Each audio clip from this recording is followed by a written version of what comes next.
GRIMORA. Snow settled across the small commuter station in slow, even layers, filling the grooves between the concrete slabs and softening the edges of the rails. The building sat a few miles outside town, a place used heavily during weekday mornings and evenings and nearly empty after dark. On Christmas Eve, service ended early. The final train passed through just before 11, leaving the station quiet except for the low hum of electrical systems cycling through the night. Miles Carter stood near the ticket machines with his coat zipped high and his hands in his pockets. He had missed the last outbound train by minutes after a delay on the road. The station agent had already locked the office and left a handwritten notice on the glass explaining that service would resume the next morning. Miles planned to wait inside the shelter until a rideshare could reach him from town, though the storm made that uncertain. The station lights were set to overnight mode. Most fixtures dimmed automatically once the last train cleared the block. Only essential areas remained illuminated: the entryway, the stairwell, and one platform light at the far end of track 2. That light stayed on longer than the rest, a quirk of the system that maintenance had never fully corrected. Miles walked to the edge of the platform and looked down the rails. Snow blew across the tracks in thin lines, collecting in the ballast and along the wooden ties. The signal at the end of the line showed red, steady and unchanging. The digital arrival board above the shelter displayed no scheduled service, only the date and time ticking forward. He checked his phone, no signal. The storm pressed closer, muting distant sounds from the road. He decided to stay near the shelter, where the wind broke against the glass. At 11:12, a sound carried down the platform. It resembled footsteps, measured and even, moving along the concrete from the direction of the far stairwell. Miles turned and looked. No one stood there. The platform stretched empty beneath the remaining light, its glow creating a long, pale reflection on the wet surface. The footsteps stopped. The station returned to its baseline hum. Miles told himself the sound was the wind pushing snow against the metal railings.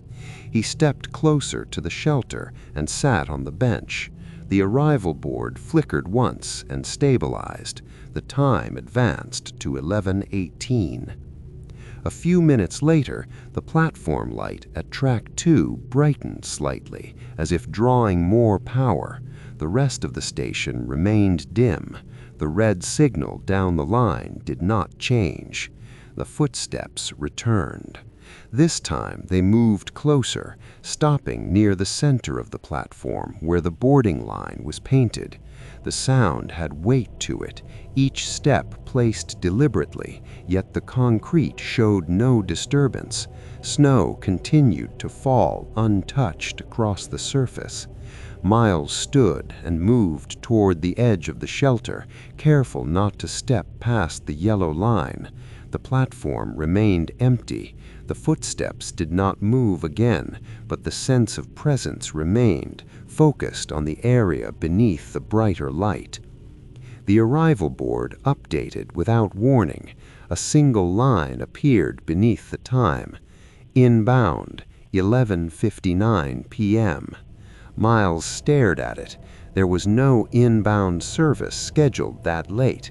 The rails were closed for the night. He waited for the text to clear or refresh. It did not. At 11:23, the station speakers clicked. A brief tone sounded, followed by silence. The automated voice that normally announced arrivals did not speak. The platform light brightened again, reaching a steady intensity that cast sharp shadows along the edge of the track. Snow continued to fall through the light. each flake visible as it crossed the beam. Miles watched the illuminated section of platform closely. Within that pool of light, footprints appeared one by one, forming a straight line parallel to the track. They were clear and deep, the size of winter boots, oriented toward the signal at the end of the line. No person walked them. The footsteps stopped directly beneath the light. The air felt colder there, as if the brightness drew heat away. Miles stayed back, his breath visible in short clouds. The arrival board advanced again. Inbound, approaching. The red signal down the line flickered, then returned to steady. No train lights appeared in the distance. The rails remained dark. At 11:58, the station fell into complete stillness. Even the wind seemed to pause. The platform light held steady. The footprints did not change. The speakers clicked once more. At midnight, a sound rose from the tracks. It was not the rumble of an engine, but a low vibration traveling through the rails, steady and controlled. The footprints shifted, one step forward, then another, moving toward the edge of the platform. Snow filled the previous impressions almost immediately, erasing the path behind. Miles watched the final set of footprints stop at the yellow line. The vibration intensified briefly, then faded. The arrival board cleared its message and returned to the time display. The platform light dimmed to its normal overnight level. The footprints vanished completely as snow covered the surface.